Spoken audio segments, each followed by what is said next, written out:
조합제 TV 시청자 여러분 안녕하십니까? 2021년 1월 16일 새벽 4시입니다.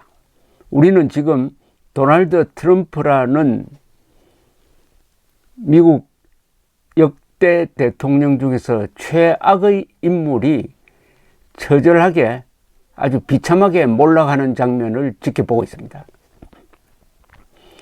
이 선동가의 몰락은 갑작스럽게 옵니다. 바로 지난 1월 6일 의사당 습격 사건이 트럼프의 모든 것을 드러내버리고 그동안 참았던 미국 국민들이 폭발하도록 만들었습니다.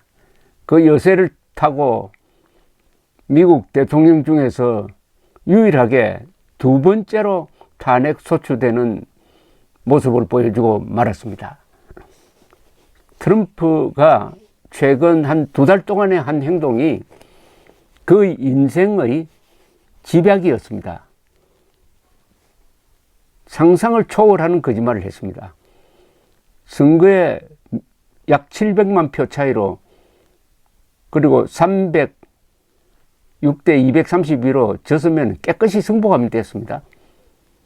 승복은 바이든 대통령에게 축하 전화를 하는 것이었습니다.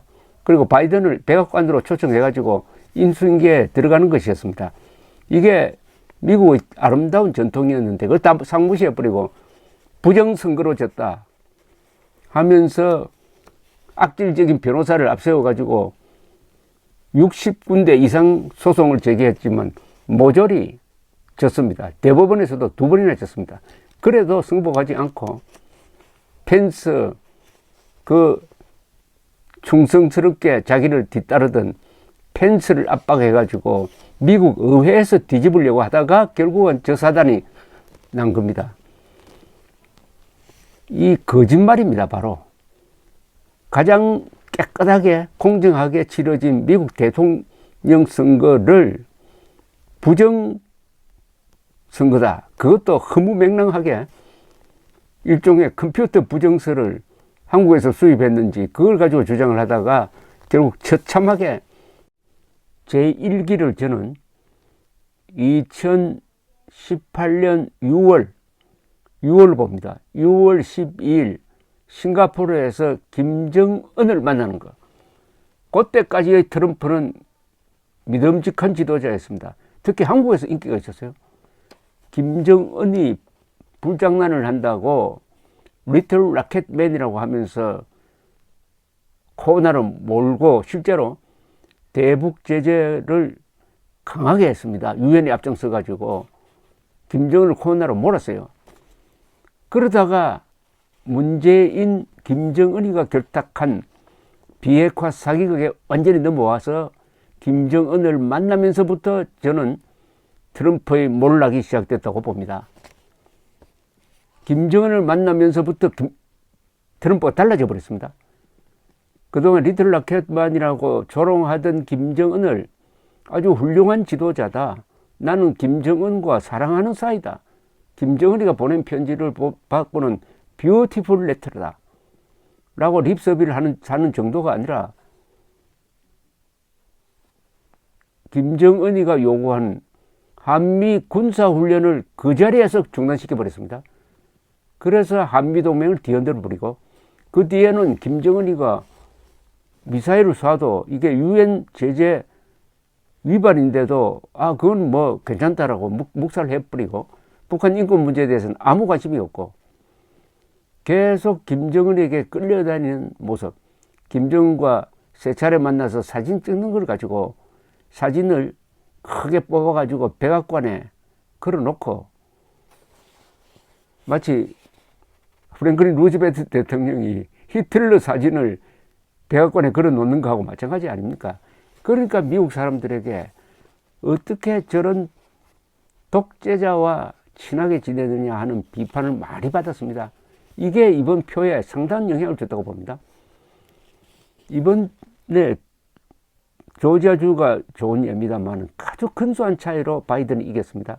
그 500만 표 이상의 투표를 한 조지아주에서 불과 12,000표 차이로 이겼습니다. 그 12,000표 중에는 아시아계 사람들이 많을 겁니다. 특히 한국계 사람들. 트럼프가 김정은에게 완전히 농락당한 것을 본 한국계 미국인 중에 바이든 표로 바뀐 사람들이 많을 겁니다. 여론조사를 해보니까 이번에 한국계 미국 사람들 중에서 트럼프를 찍은 사람이 참 1위라면 바이든 찍은 사람이 2위입니다. 2대1로 압도적으로 바이든을 찍었어요. 그게 김정은과 트럼프가 벌린 해괴한 이 쇼에 분노한 한국인들의 선택이었다고 저는 그렇게 봅니다. 그리고 김정은에게 이들 기대를 하다가 보니까 결국 중국에도 농락당하는 꼴이 되고 말았습니다. 김정은을 만나지 않았더라면은 트럼프는 시진핑에게 압력을 넣어가지고 김정은에게도 그 압력이 전해지도록 해가지고 김정은이 손들고 나올 수 있도록 만들 수가 있었는데, 트럼프가 김정은을 만난다고 하니까 시진핑도 그렇다면 나도 김정은에게 대해서 뭐 강하게 압박을 할 필요가 없겠구나 해가지고 결국 만주와 북한의 국경지대를 열어줘 버린 겁니다. 대북 제재가 펑크 나버린 거죠. 이게 결국 시진핑을 도와준 거죠. 시진핑으로서는 뒷문을 지키는 미친 개로서는 김정은이가 쓸모 있다고 보았는데, 하도 트럼프가 미친 개를 잡겠다고 나오니까 할 수 없다. 북한을 포기하려던 차이에 문재인이 중간에 들어서서 비핵화 사기극이라는 여기에 트럼프를 딱 끌어대 가지고 함정에 빠뜨린 것 아닙니까? 트럼프와 시진핑 사이에는 두 사람이 만나면은 아주 존 볼턴의 수기에 따르면은 두 사람이 만나면은 아주 친했다는 것 아닙니까? 왜 친했느냐? 트럼프는 외국의 독재자들만 골라서 좋아했습니다. 트럼프가 좋아하는 독재자가 시진핑, 에르도안, 그리고 푸틴, 김정은 이런 자였다는 겁니다. 겉으로는 중국에 대해서 압력을 넣는 것 같았지만은 시진핑 만나면은 자기 대선을 위해서 농산물 좀 수입해달라고 개인적 부탁을 하고, 그 대신에 저 신장 우이구르 지역의 어마어마한 인권 탄압에 대해서는 그건 우리는 개의치 않겠다라고 하는 등등, 이게 다 김정은류의 독재자와 친해진 때문입니다. 그러니까 이 악마적 지도자와 정치적 거래를 하면은 반드시 손해를 봅니다. 제가 한번 이름을 대보겠습니다. 트럼프, 짐바브웨의 무가베, 저기 시리아의 아사드, 지금 이 아사드 대통령 말고 그 아버지 아사드, 루마니아의 차우세스쿠, 한국의 노무현, 그리고 김구, 이 이름 사람들 공통점이 뭔지 아세요? 김일성, 김정일, 김정은과 정치적 거래를 한 이들로서 끝이 좋지 않았던 사람입니다. 끝이. 트럼프가 김정은의 영향을 받아가지고 아주 이상한 지도자가 되어버렸다. 즉 독재자만 좋아하는 지도자가 됐다. 이게 결국 이번 낙선의 한 원인이었다.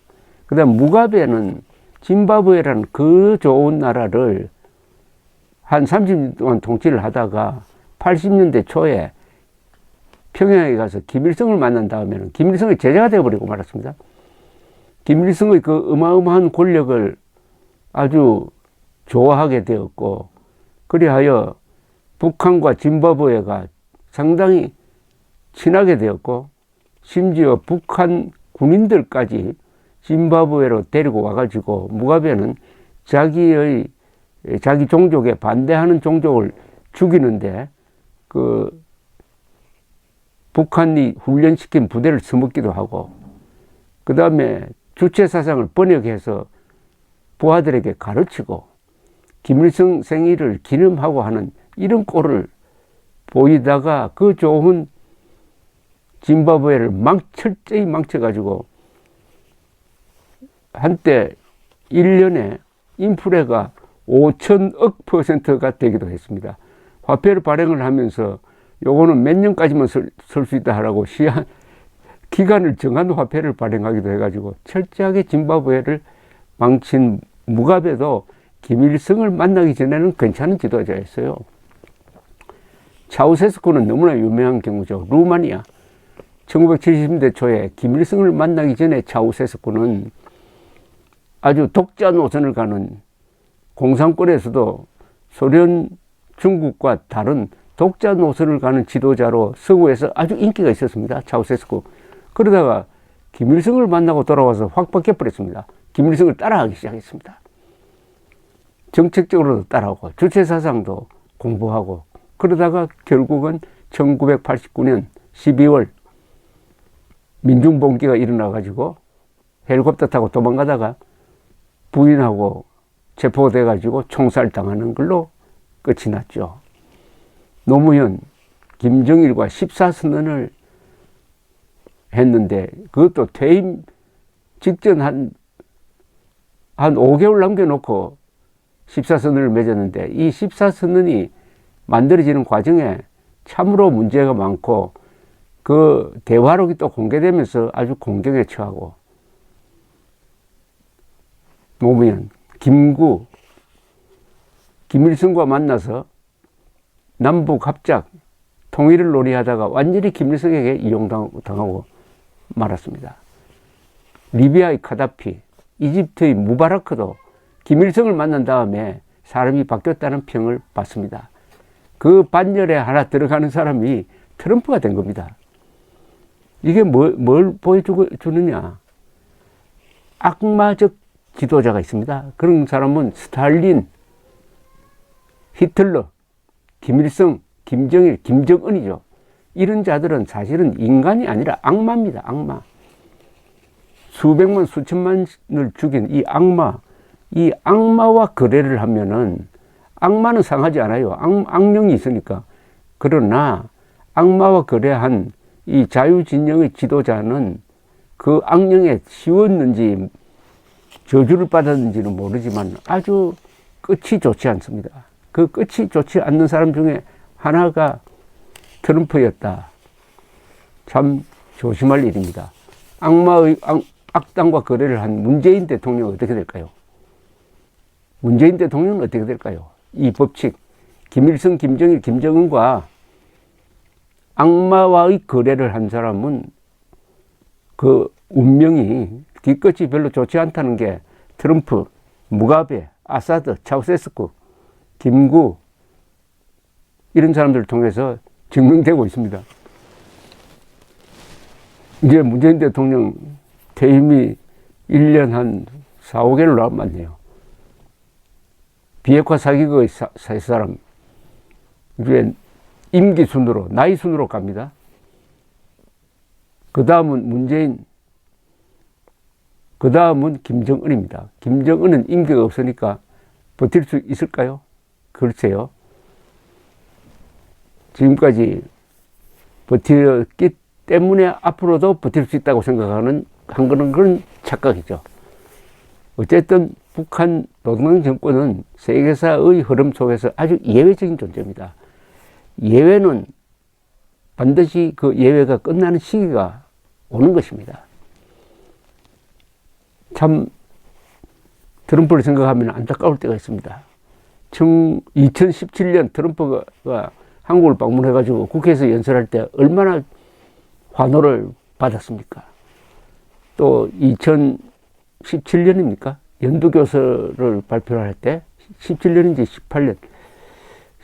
18년 같은데 그 탈북자를 데리고 의사당에 가서 북한 인권 문제에 대해서 이야기할 때 많은 한국 사람들이 박수를 쳤습니다. 그러다가 김정은 만나면서 하루아침에 바뀌어버렸습니다. 하루아침에.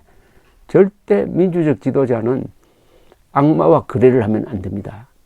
두 부류가 있습니다. 민주적 지도자 중에서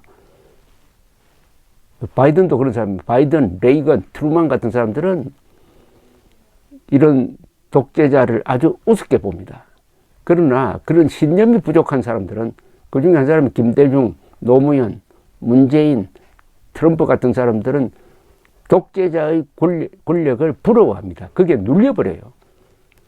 2018년 9월 17일 문재인 대통령은 김정은 자기 아들 볼 때는 김정은 옆에 있는 데서 연설하면서 자신을 남쪽 대통령이라고, 대한민국 대통령이 아니라 남쪽 대통령이고 김정은은 국무위원장이고 마치 민족의 지도자인 것처럼 이렇게 연설을 했습니다. 그 연설은 두고 문재인을 괴롭히게 될 것입니다.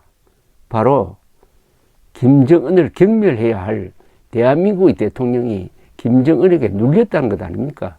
그래서 김정은이가 보내준 풍산개가 새끼를 낳으니까 그걸 감지덕지 해가지고 잘 키우고 있다고 수시로 사진 찍어서 알리고 6마리 새끼가 나니까 전국에 분양을 한다면서 하필 인천에 보내고 인천에서는 또 그걸 연평도에 보내가지고 하는 이런 이건 뭐 굴종이 아니라 이런 식으로 악마에 굴종했다? 그런 사람이 뒤끝이 좋겠습니까? 나쁘겠습니까? 한번 지켜봅시다. 트럼프 이해가 있습니다. 감사합니다.